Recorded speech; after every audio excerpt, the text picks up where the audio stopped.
ప్రపంచంలో అత్యంత వేగంగా అభివృద్ధి చెందుతున్నటువంటి దేశంగా అభివృద్ధి రేటు ఉన్న దేశంగా భారతదేశం మరొకసారి రికార్డు సాధించింది.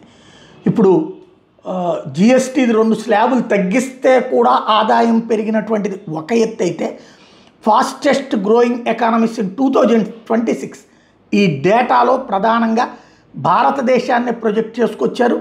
ఇందులో ఉన్నటువంటి లెక్క ప్రకారం చూసుకున్నప్పుడు ఫాస్టెస్ట్ గ్రోయింగ్ ఎకానమీస్కి సంబంధించినటువంటి ఈ డేటా స్పష్టంగా చెప్తున్నటువంటిది 6.20% మనం ఫస్ట్ ఉంటే, సెకండ్ ప్లేస్లో చైనా ఉంటుంది 4.2%, మూడో ప్లేస్లో సౌదీ అరేబియా 4%, అమెరికా 4వ ప్లేస్కి దిగజారిపోతుంది 2.1%, అది కూడా చాలా తక్కువ. స్పెయిన్ 2%, బ్రెజిల్ ఆ తర్వాత 1.9%, Mexico 1.5%, Canada 1.5%, Britain 1.3%, south Africa 1.2%. ఇది ట్రేడ్ బ్రెయిన్స్ ఇస్తున్నటువంటి లెక్క.